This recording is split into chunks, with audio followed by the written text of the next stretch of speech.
was made possible by contributions to your PBS station from viewers like you. Thank you.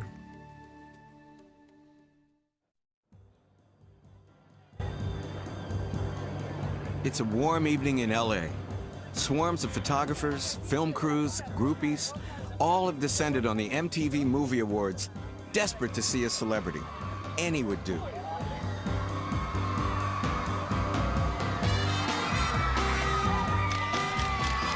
Until recently, Hollywood screen icons were mostly white. Today, they come in Technicolor.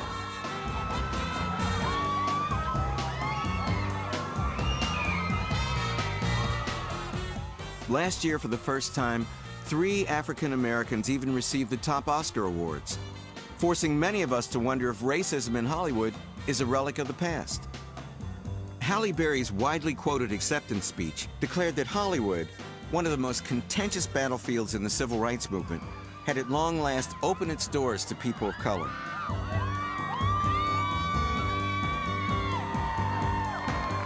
They must think I'm Denzel Washington. Happens to me all the time. I guess you can pay people to clap for anything. Hollywood is famously surreal, a million miles away from Harvard, where I teach. I'm here to discover what it's like on the inside for black people, as an A-list film star, a top director, a struggling actress, and whether or not Halle and Denzel's recent Oscars do spell equal opportunity for black people in Hollywood. Where does fantasy end and reality begin?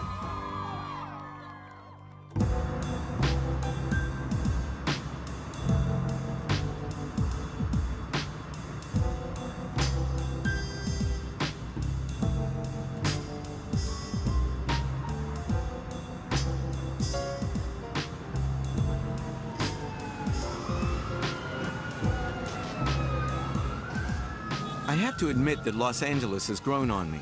It's like a sprawling FAO Schwartz for adults. The sun always seems to shine. Everyone is dressed to kill.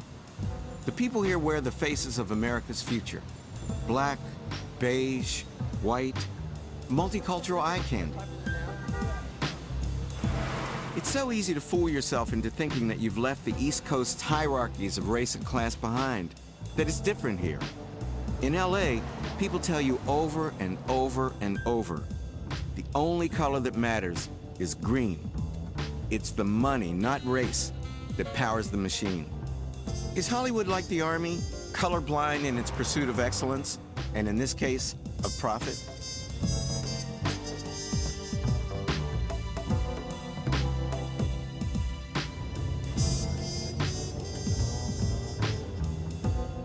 My first appointment is with a man whose enormous success is certainly a sign that some things have changed.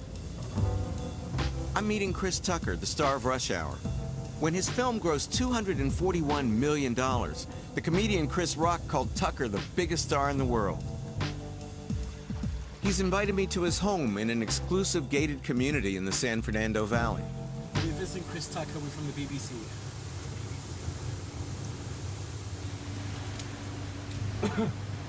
Thank you. With Rush Hour 2, Tucker became the first black actor to command $20 million per movie, putting him on a par with the biggest white stars. Right here. Yeah. Hey, how you doing, babe? How you doing, sir? Just fine. Nice to see you. Good to see you. Thank you so much for coming out. You're looking clean, too. Thank you, sir. Look at I have you. to represent you right. Look, oh, man. You're clean.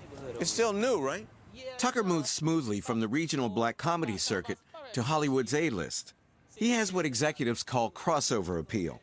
His movies are as popular with suburban whites as they are with blacks. From humble beginnings in Atlanta, Tucker now inhabits a very different world. This door's not tall enough, man. It's beautiful. Yeah. Well, thank you very much. A single, man. How many bedrooms you have? I think it's about 5. About 4, 5. About 5. What you gonna do, adopt kids? Shoot.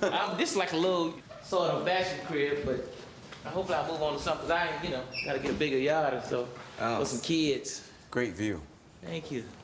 And, Can I see out there? Yeah, that's okay. Great. Let's check it out. It's beautiful. Didn't want to do that Beverly Hills thing? Hills thing? No, I don't like Beverly Hills. I never liked Beverly Hills.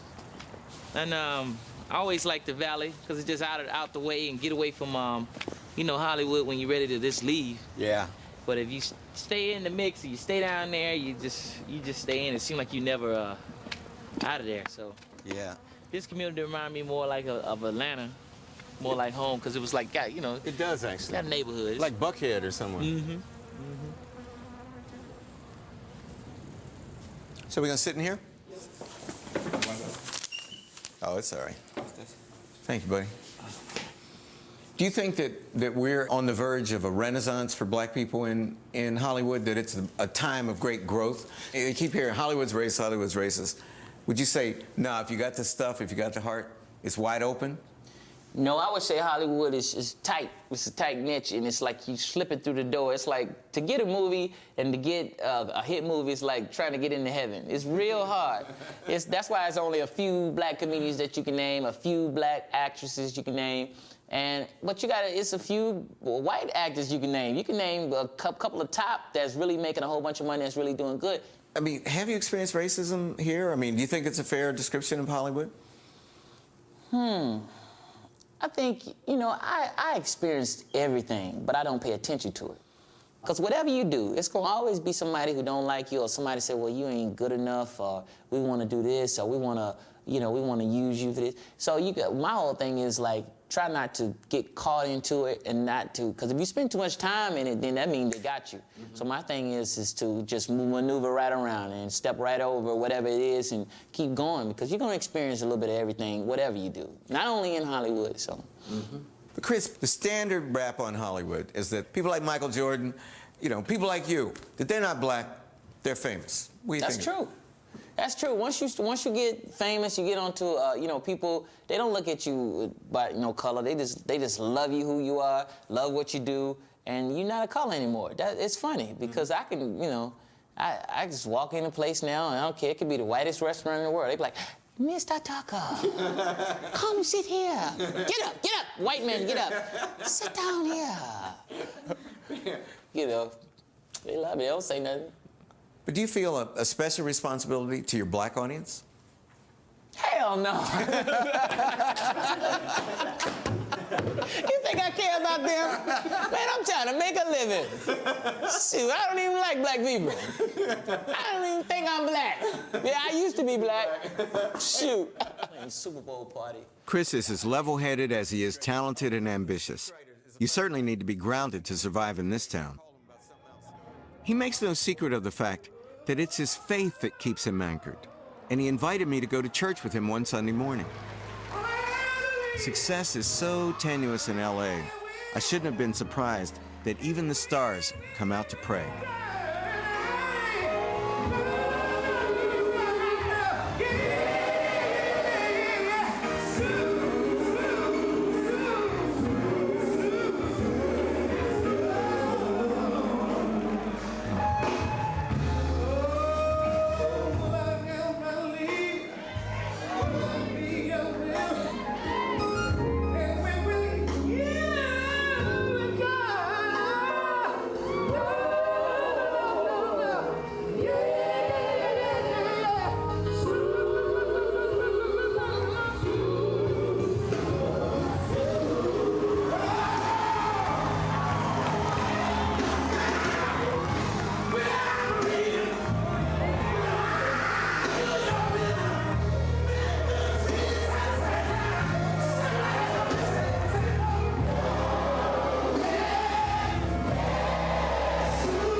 I must be dreaming.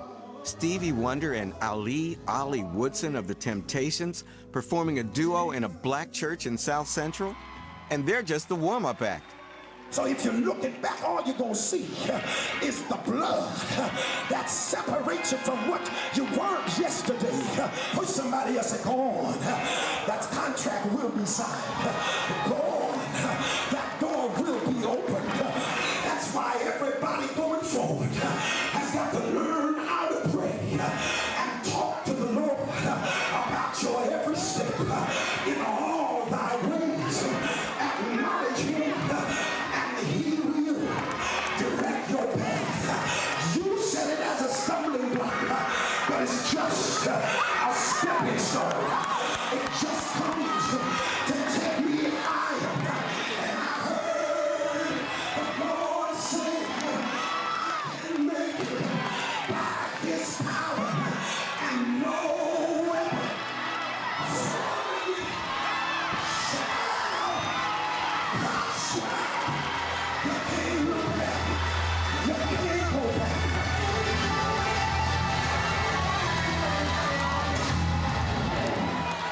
If Stevie Wonder and Ollie Woodson didn't do it, Bishop Jones' spellbinding sermon makes me almost get the Holy Ghost. But for most people in Los Angeles, the new religion is not found in church. It's about the money. California is the world's 5th largest economy, and LA is its showcase. Here, conspicuous consumption reigns supreme. Through cars and homes, clothes and jewelry, wherever you look, people display their success, or the illusion of their success. But what role do blacks play in what appears at first glance to be a giant ATM machine? Hollywood is not long on history, so I want to talk to a veteran of the business, someone who's witnessed how it's changed over the past 3 decades. One of the most talented actors today is Samuel L. Jackson. He's fitted me into a busy day in a voiceover studio in Santa Monica. All right, gang. Showtime. Despite the fact that so many of the individuals who run Hollywood are very, very liberal, is there still institutional racism here? You know, there's so many ways to answer that question. The direct and honest answer, I guess, is yes. It is. Only because Hollywood is anti anything that's not green. Mm-hmm. If it doesn't make money, they don't want to be bothered with it. So, therefore, it's difficult to get a movie about Hispanics made. It's difficult to get a movie about blacks made. That doesn't have to do with hip-hop, drugs, and sex. You know, movies aren't being made by artists anymore. They're being made by businessmen that count beans. And they ask questions like, you know, how many explosions are there? Are there any tits? Any tits in this movie? Is there a chick? Can we see her tits? So, you gotta answer those kind of questions, you know. They're not talking about, you know, wow, is it a great story? They don't care. You know, they're asking questions that have nothing to do with art. Business. It's business. It's all about business, you know, so. Do you think it's important to our people and to sort of the progress of the race, as Du Bois would have put it, to have so many excellent A-list actors? That seems to be unprecedented in our history in Hollywood. For a very long time, the people that were in power were, you know, white men. Mm-hmm. And when they saw a story, the people in those stories were white men or specific kinds of white women. As we get younger producers and younger people in the studios, we have several generations of people who have lived in a society now that have black friends, they have Asian friends, they have Hispanic friends who do a wide variety of jobs. So when they look at a script, they can see their friend Juan, or they can see their friend Quan, or they can see their friend Rashan. Right. You know, so all of a sudden you got a different look in the movies as they reflect the way that they've lived their lives. Okay, given that green is the most important color, that's what you're saying, mm-hmm. rather than black. How do we change that? I mean, long-term vision in a real way. I mean, one more NAACP boycott doesn't seem like, to me. Every time they get involved in Hollywood, something strange happens, you know. Right. It's kind of like when they were protesting, you know, Color Purple. It was like, well, what the hell is Steven Spielberg doing directing Color Purple? All right, and then everybody was like, well, he paid for it, so yeah, right. He can direct it. And then all of a sudden, like, well, why didn't nobody from the Color Purple win an Academy Award? Well, number one, you told us not to, you know, he shouldn't have even been messing with it, so yeah. Why are you talking about that now? Yeah, you know, or why weren't there any black people nominated for Academy Awards? Well, let me see, we had Booty Call that year, and, you know, who you want nominated for Booty Call? Which actor? Ice Cube, Bernie Mac, who you want? You know, so get over it. So leave us alone, let us do our thing.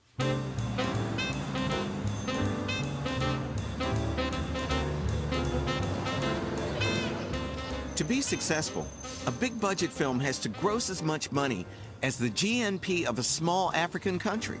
And that's just for one film.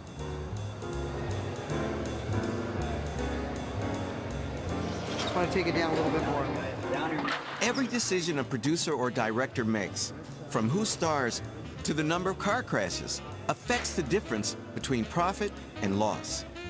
A film like this one, Daredevil, has a production budget of $80 million.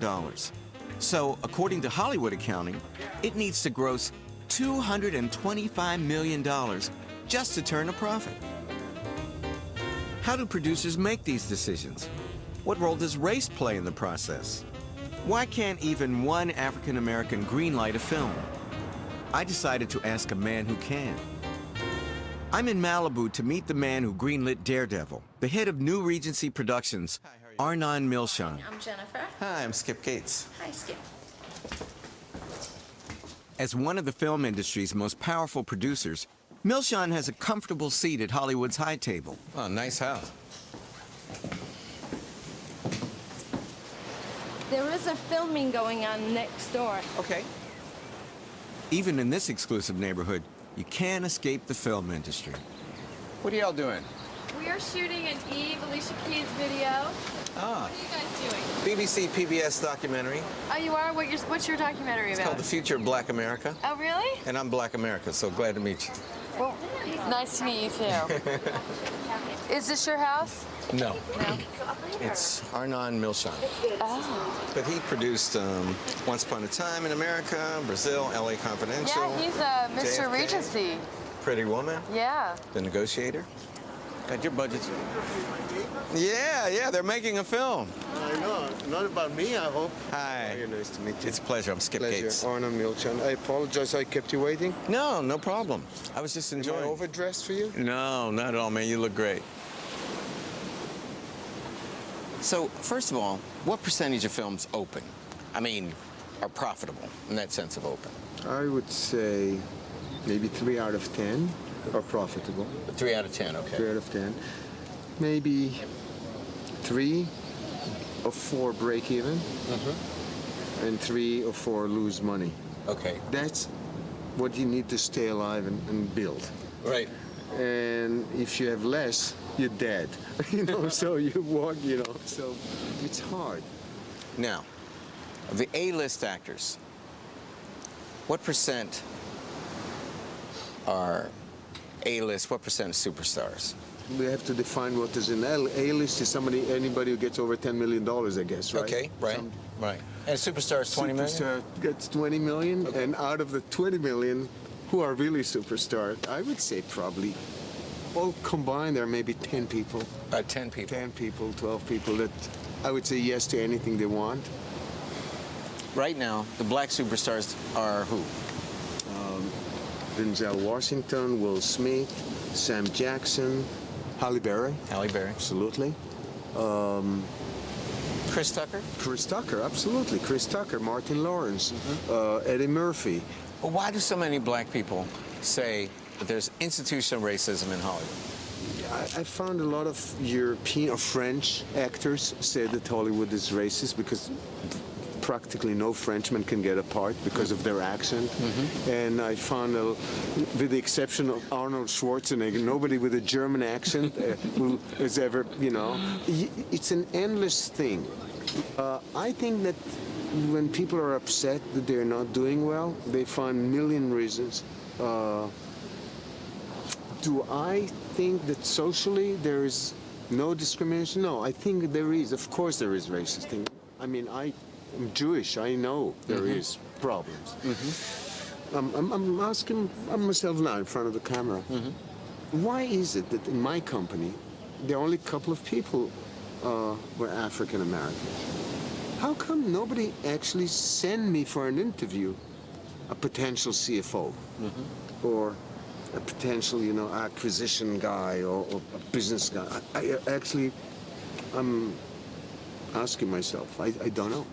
But the average black person would say it's a closed white boys club, and they don't want any black people in it because it's where the real power is. Yeah. I mean, if I could afford to pay Denzel or Chris Tucker $20 million, I'm making, you know, $200 million, right? So who wants to share that? It's one thing to give them these little crumbs. $20 million is a lot of money, but that's how the argument runs. You're sounding like Oliver Stone, like there is a conspiracy here. I'm just repeating the assertions. Again, I would say, people are too selfish here, so they don't have time to have conspiracy. They're too arrogant for conspiracy, you know. They're kind of, it's not like they're meeting, sharing anything, you know. So the arrogance is king. Right. Maybe it is not by conspiracy. Maybe it's by disassociation socially. Maybe it's not hanging out, actually, in the evenings between African Americans and whites. When was the Lakers game with Sacramento? On Sunday. On Sunday, when we were a bunch of white guys watching the game, rooting for, who were we rooting for? Chris Webber and Shaquille O'Neal. There was one white, half white, Bibi, you know, at Sacramento. And, but what we were talking about business-wise, probably the opportunities of that Sunday were between white people. Of course. I mean, you have to make money. Yes. So you're only going to put these people in roles if they draw in the crowds. The easiest thing to do is with the guy or the girl next door. The guy or the girl next door, in context of the pie of the movie goers, are blonde with blue eyes, or they're definitely not Mexicans, they're definitely not African American. They don't have accents. They're kind of, they're cheerleaders. They're all American. All American. So, panic room. You put panic room. You'll put a black girl in panic room or Max. And I'm saying yes.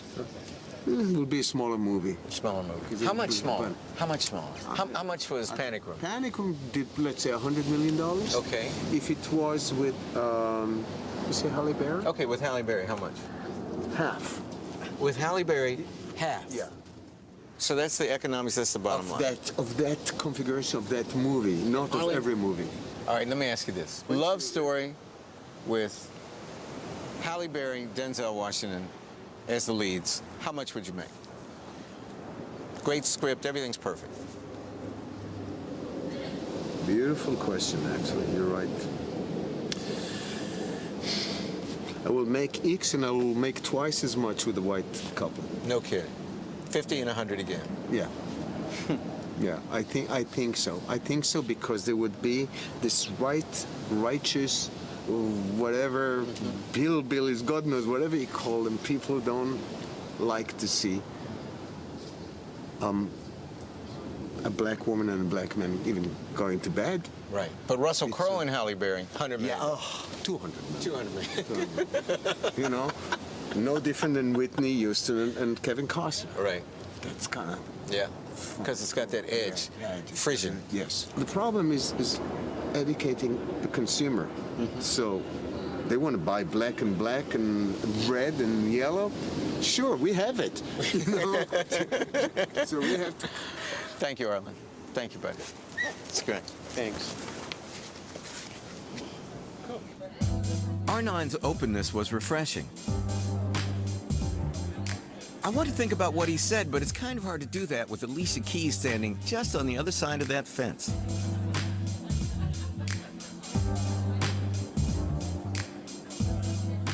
I've always wondered how they produce those sexy music videos.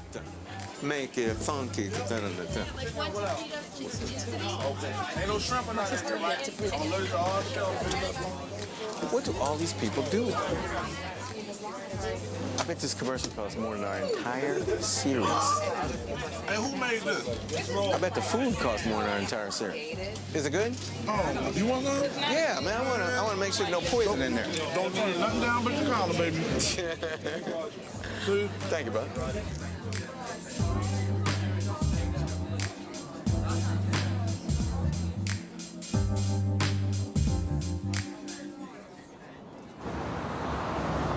Alicia agreed to talk with me between takes, so I head back to her trailer for a quick interview. Hi. I'm Henry Louis Gates. Very good to see you. I was interested in what y'all were shooting because, you know, I saw you over in the next house. I'm doing a 4-part documentary for PBS and BBC on the future of Black America. Very good. And part 2 is Black Hollywood, and I want to put you in it. Really? Just take 5 minutes. Sure. All right, so shall we right here? Wherever you're comfortable. Let's do it right here. It's kind of ugly, but... Yeah, but you're not. Thank you. All right. Anyway, I'm so happy for you. Thank you very much. What do you see your career trajectory as being? I mean, now that you're so successful in music. Thank you. Do you have any ambitions to make films? Well, I have ambitions to do a lot of things. I mean, I have ambitions to be even more so behind the scenes as well, just like how I started my record as being a producer and a writer and the arranger and all of that behind the scenes type of things. Absolutely. Like Quincy Jones. Very much. He's an idol of mine. So that's, for me, those are my visions. You know, movie scores, writing music for plays, theater, you know, things beyond what you would maybe assume would be the next move. So, you know, I just am open to a lot of things. That's great. Why do you want to be behind the camera rather than in front? Well, honestly, the people behind the camera tend to have the control, you know what I mean? And I want to have the control, especially over my own career and the things that I want to do and the people that I'm involved with, you know.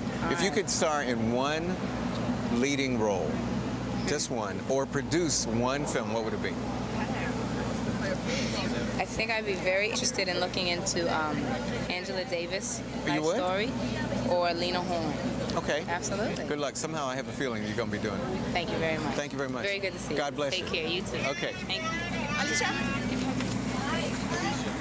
Wow. I'm a hero now to my daughters because I know Alicia Keys. You going back to Lomo? Alicia is only 22, but she's already figured out where the real power in Hollywood is. And she's figured out how to get it. She's got so much going for her. Prodigious talent, an engaging personality, and Lena Horne's kind of looks.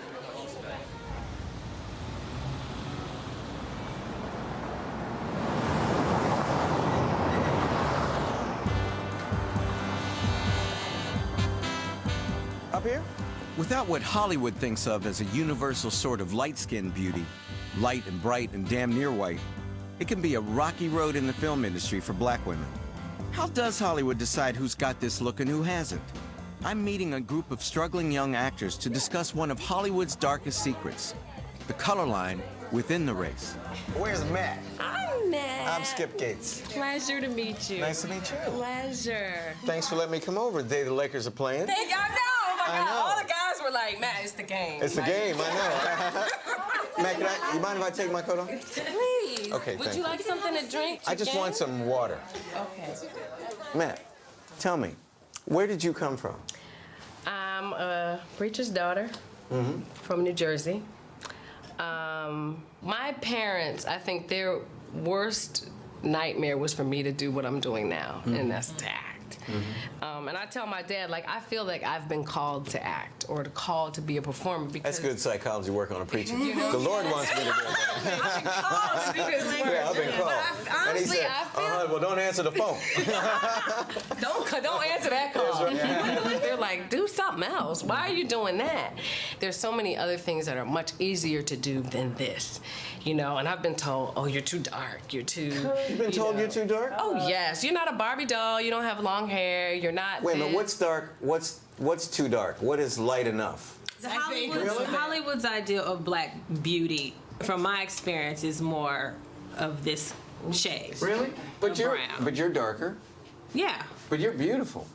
Well, thank you. And I mean, to you, yeah, to, you know, the average America, but to Hollywood, when you're talking about playing opposite your leading males, there's, I call it color coding. Right? Is this white people making this decision? It's both. It's the industry. It's the industry. I mean, and so black people too? I've experienced it more with They black get people. caught up into, you know, what's safe. And what difference should it make? It shouldn't make a You're the difference. best. You should get the part. Thank you. But I never dreamed that I was 18 in 1968. That's Black is Beautiful.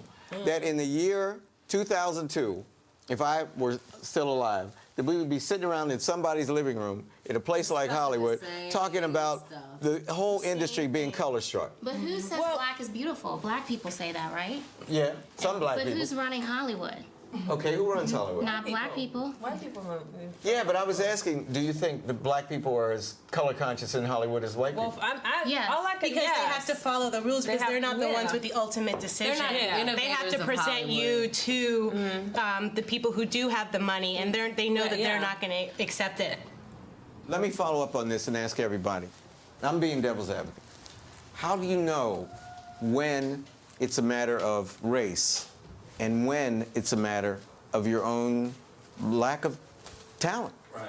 You know? For me, when you see a commercial on TV, or when you see a TV show that you went out and you read for, and then you see that on TV, and you see the person that they chose, and you look at yourself and you know what you did in that audition, that's when you know. That's when you know. When you know that could Okay, be you're me. not kidding yourself? You're not kidding yourself? No, because too many of us are all of us kidding ourselves. Or for example, like we talked about, can you see this woman who black men looking at her would say she's beautiful? White men looking at her would say you're beautiful. No, You're beautiful. that's the thing. In Hollywood, would they confess to that? Can you see her playing opposite Sean Connery? Sure, I could. Where a white woman the same age as her, I see her playing not opposite as of me. attractive, not as attractive as I was her, only would get joking. that job. That's what we're facing. Clearly because of the color of her skin, and for no other reason but that. That's racism, pure and simple. Well, that's racism. okay, well then that's what it is. And also, So black is not beautiful in Hollywood.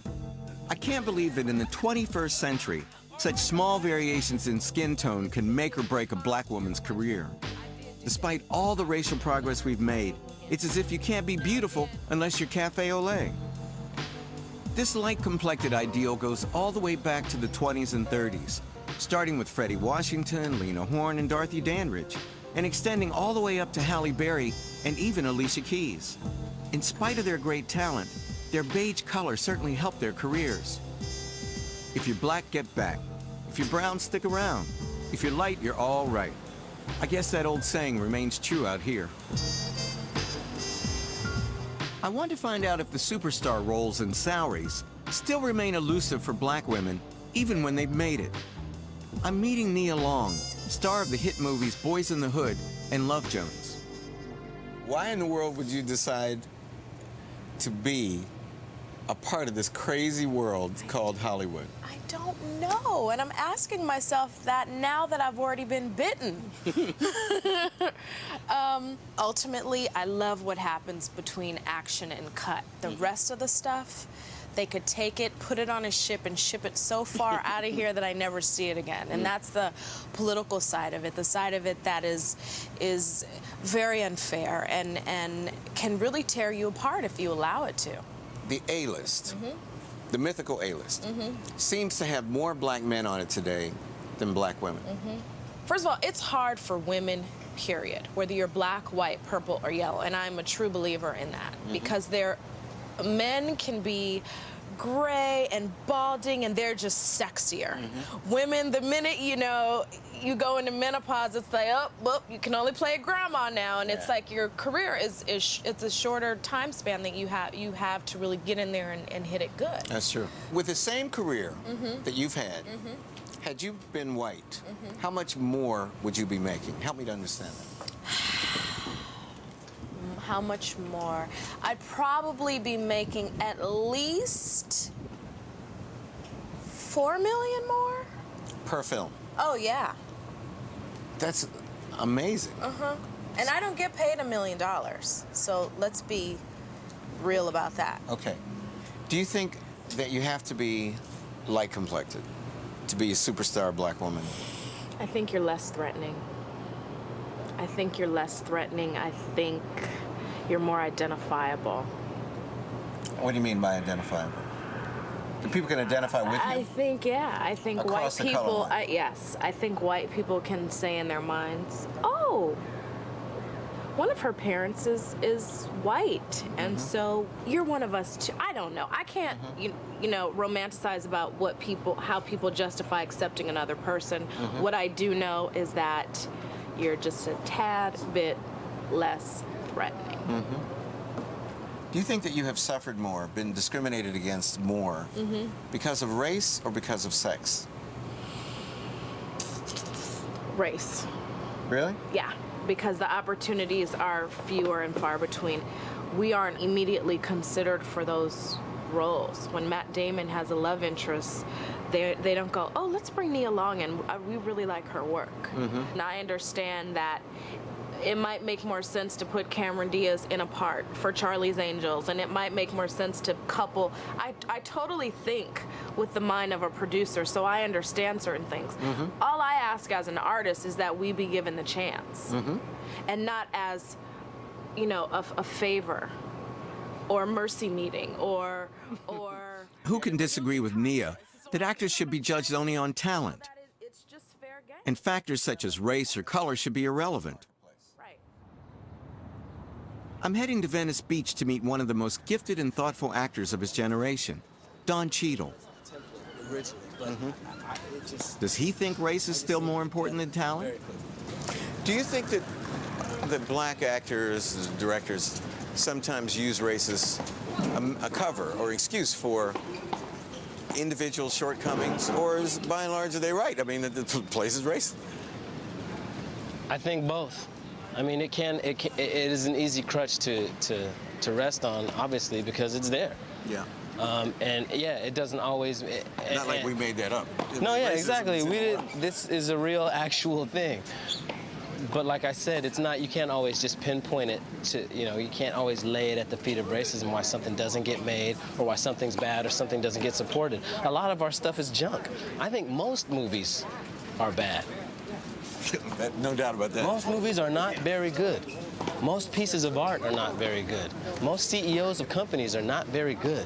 And that's why when they are very good, they're exemplary, and we go, oh my God, you know, they're lauded, because mediocrity is really what's rampant. Right. Excellence is rare. Does it help or hurt when politics enters? When, you know, the NAACP comes in and says, you know, you guys got to do better. We got to help our people, you know. It's tough because this isn't bricklaying. You know what I mean? If you have a skill to lay bricks, then you should lay bricks, and you could lay bricks. I don't care what your racial makeup is. You can plumb a brick and put it on the mortar, and then boom, do it. That's not acting. And you can't just say you have to hire these 5 black people or these 4 Asian women, because not everybody can do it. It's not as simple as just saying we need more numbers. We do need more numbers, but if the stories aren't intriguing, engaging, entertaining, then just sticking a bunch of people in a product that's ultimately not going to be that good, that doesn't help either. No, that doesn't help. That's not, that's not. In fact, it does just the opposite. It does just People the say, opposite. we gave y'all They opportunity. go, see what you did? Yeah, see what you See did. that? Yeah. Is everybody on the A-list equal? I mean, are black actors on the A-list treated differently than white actors? There are myriad reasons why one actor doesn't get a certain part. Yes, there have been parts that I haven't gotten. I can't lay it solely at the feet of the fact that I'm black, but it's kind of obvious that I am. So I'm sure that is, that's always a factor in any thought process about, look, if we're going to put Don Cheadle in the lead in the movie, we're going to have to get him a white guy partner. Right. We're going to have to buddy film. It's got to be a buddy film, unless it's like Will Smith or Martin Lawrence. Sure. So they know that they can put those two together, and it spits out a number. Really, there is a scale. I think it's called the Omer scale. I'm not sure, but there is a scale that has been created where you stick in an actor's name, and it generates a percentage. No kidding. And that's how a lot of these guys overseas make money. They're like, we need 90%. Now, if that means Don Cheadle and Gabriel Byrne and, Kathleen Turner, fine, as long as it equals 90%. I didn't know that. Well, this is a scale that I have seen one time that somebody pulled out of a briefcase and showed me, and I've never seen again. And I've been looking for it since then. Yeah, well, they don't let black people see that list. It was a black guy that had it. Oh, he did? I think he was a communist. Okay.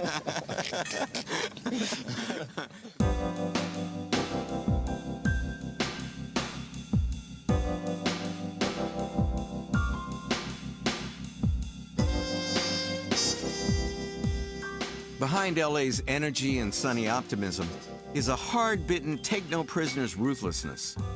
Compared to the perils of being an actor, the life of a professor is a piece of cake. Actors can be picked up or dropped on a whim, and their career success is constantly dependent on fickle audiences. Talk about constant heartburn. For all of the appeal of the camera and the glamorous life of successful actors, the real power in Hollywood lies behind the camera.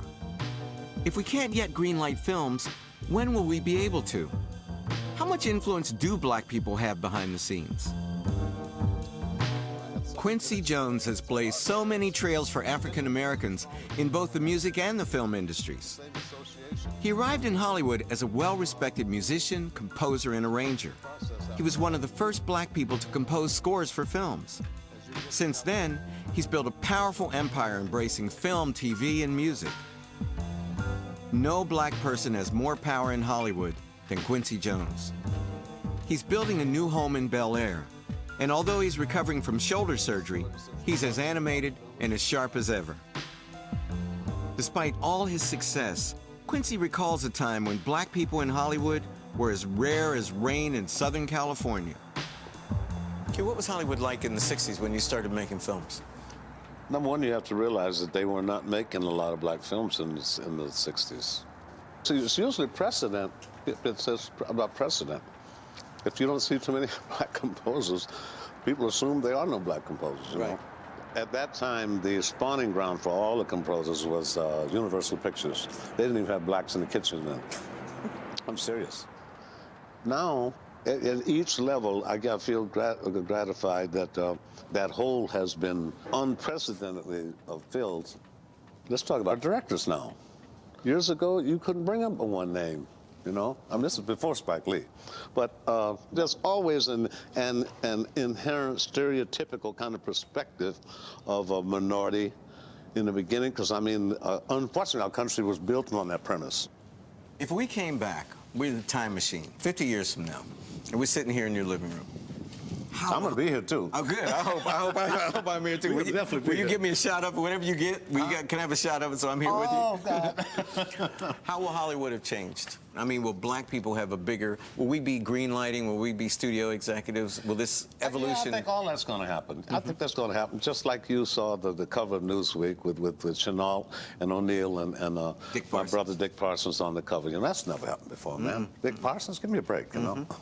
And the young kids always ask me what I recommend. I said, want more. Want more. Dream more, man. Don't get hung up in this little dry, lame dream down here. Get a big one out there, and then if you get halfway there, you're still okay, you know? But make it big. Quincy was smart enough to figure out how the system works and talented enough to master it. He's a role model for a whole new generation of black artists. But is it still harder to realize your ambitions, all things being equal, if you're black? Does race still matter like it did when Quincy arrived here in the early 1960s? Reginald Hudlin directed two of the most successful black films in Hollywood's history, Boomerang and House Party. He's also a keen analyst of Hollywood's racial politics. There are no black people in the industry, am I correct, who can greenlight a film? That's correct. When's that going to change? What happens is the studio system, the permanent government of Hollywood, the agents, the managers, the studio executives, it's hard for black folk to break into that business because the skill set that is required to do that is a very complicated skill set. On one hand, you have to hang out with these agents and drink and go whitewater rafting and, you know, do all this kind of, you know, sincere assimilationist activity where you feel really, really comfortable in that mix. At the same time, you have to have a level of aggressiveness that is required to make it in the business, period. And that kind of aggressive personality, when executed by a black person, can be very scary and offensive. And if balancing those two weren't enough, at the end of the day, if you're black, you better really be on top of the black thing in terms of what the current trends are in black culture. And if you have all this assimilationist skill, then you aren't necessarily listening to what the new Wu-Tang record is. If it's about color, it's about the color green, not the color black. Are they right or are they wrong? It is black and white. Okay. You know, the fact is, the studio, the town is driven by whatever is the last hit. So if over the weekend a horror movie makes a lot of money and that's number one, then Monday morning when all the studio executives meet, they're like, let's greenlight that horror movie. So that's always the case unless a black movie's number one. then it is an invisible success. It is a tree that fell in the forest that no one heard. Right. And that is what is maddening. Because in Hollywood, black is only used in a negative. A movie like Boomerang that makes $130 million isn't a black film. Black director, black producer, black cast, but it starred Eddie Murphy. And Eddie Murphy isn't black. He's just a movie star. Hollywood seems to be saying, or is quoted as saying, that black films don't have crossover appeal. I mean, what does that mean? It used to be that they said, well, we make a black movie, but it won't sell down south. I'm talking about the 1930s and 40s and 50s. So you had movies like Ski Party, where, you know, you got Frankie Avalon at the ski lodge, then the door would open, and James Brown would come in. Boom! And James Brown would do his thing, and then he'd slide out, and the door would close, and then the movie would start again. That was the Negro. Right. And the point is, they could take that movie, and if they took it down south, they could cut James Brown out, and it wouldn't affect the plot. Now they say, well, you know, we love your movie, but it won't sell overseas. Right. You know, they won't buy it in Germany. Oh, the Japanese, they hate black folks. They beat up on the Japanese all the time. Right. So, you know, there's this big boogeyman of the international market. Right. Now, the fact is, in other mediums, say like music, black people have their biggest successes. But somehow in films, no, that's not the problem. The problem are the cultural gatekeepers. You know, the distributors, the marketers on the international level do not know how to take this product and sell it to these particular markets. A lot of times these things, it's not race at all. It's not racism at all. It's laziness. Because when you have a new product and a new idea, someone's got to come up with a new marketing plan. Right. You know what? They've got 4 marketing plans. Either you're this kind of movie, this kind of movie, or this kind of movie. So when you come up with that kind of movie, they got to come up with a new plan. That means they got to work late. They may have to skip lunch. Nobody wants to work late and skip lunch.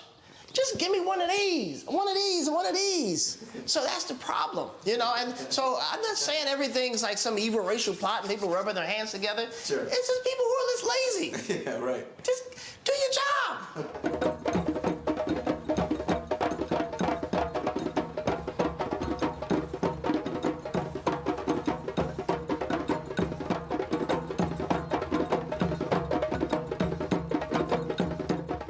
I love the color and rhythms of Crenshaw.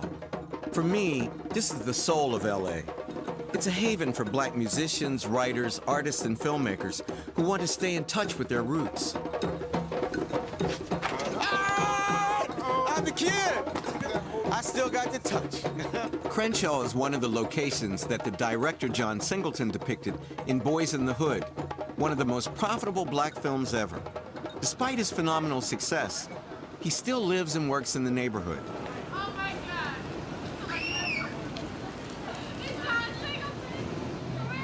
Singleton shot Boys in the Hood for $6 million. 12 years later, he makes films with budgets 7 times that. Hey, John. Hey. Fine. How you doing, man? What's happening? Right now? I'm trying to work right now. Pen? I got a pen. Here. Here you go. All right, what's his name? John Singleton. What's he do? He directs. He direct Baby Boy. Baby Boy. He did? What's your favorite John Singleton film? Baby Boy. Baby We Boy? were watching it yesterday. All right. Do your thing. Bye. After you, buddy. I wondered how John manages to strike a balance between a desire for commercial success and maintaining his integrity. In other words, making a profit while keeping it real. You've broken through the glass ceiling. I mean, you can make any film that you want to make. Almost any film. Okay, almost any film that you want to make. How does it work? I think it's all about, if you make a film that is even moderately successful, it allows you to make another film. If you make a film that is wildly successful, that means you'll be able to make 3 other movies.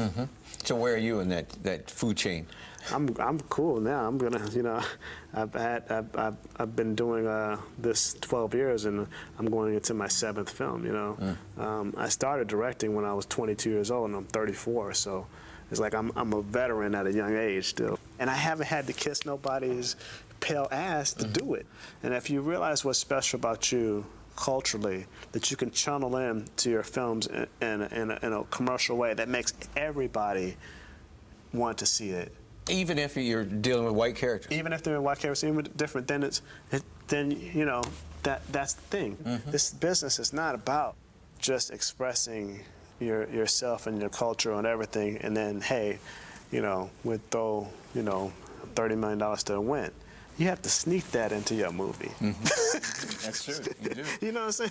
You do. You got to sneak that into it. Otherwise, people are not going to come. You know, I don't go into somebody's office and say, you know, I really want to make this movie because I really want black folks to know this, and I want them to fit. I don't go in there and say all that BS. I go in there and say, hey, this is what it is.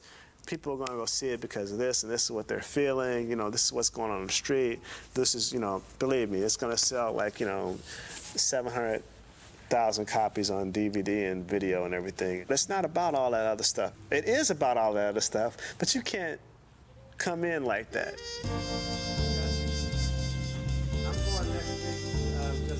John stays pretty busy. By the time I was leaving, he was already plotting storyboards for his next movie, The Fast and the Furious 2. All right, cool. All right, peace. Bye. All right, let's hit it.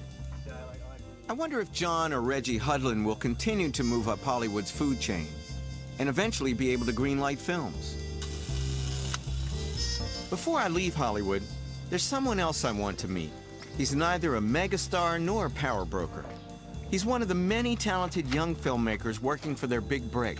Hi, Reggie. Hey, how you doing? Hi, I'm Skip Gates. Hey, nice to meet you, sir. Hi, nice His name is Reggie Rock Bythewood, and he's in the midst of a struggle with the studios that speaks volumes about race. I recently had an experience where I was sitting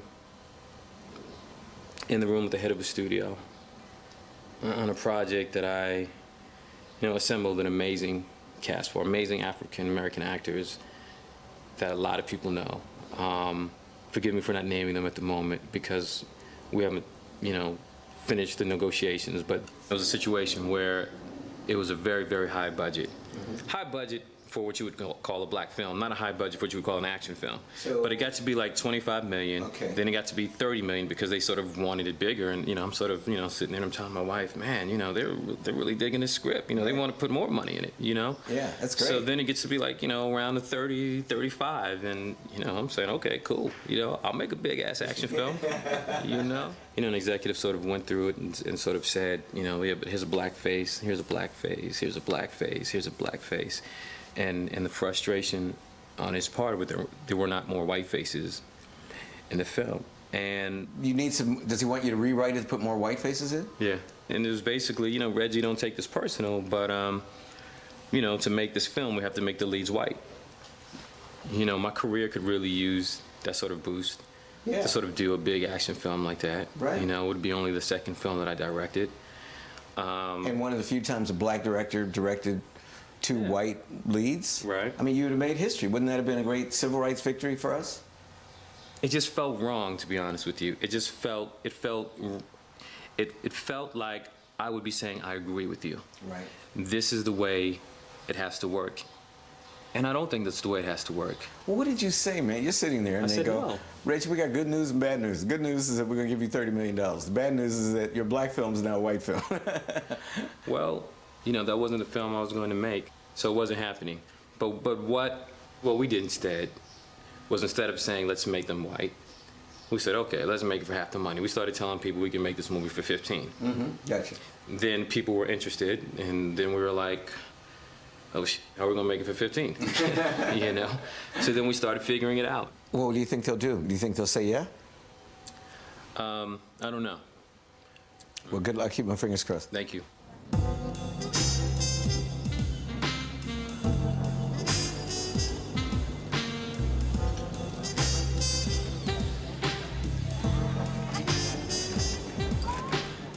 So what color is the future of Hollywood?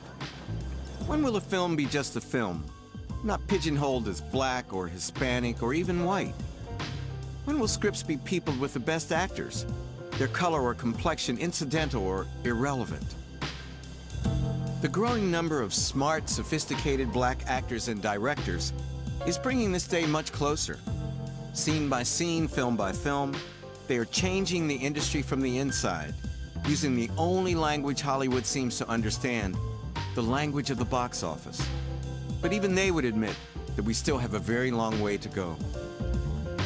Because of these pioneers, I have no doubt that Arnon Milchan's next-door neighbor will one day soon be a black person. I'm confident of that. But will he or she force Hollywood's old habits about race to change? Or will they be seduced by the lure of all that glitter and keep things essentially the way they are? I wonder.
This program was made possible by contributions to your PBS station from viewers like you.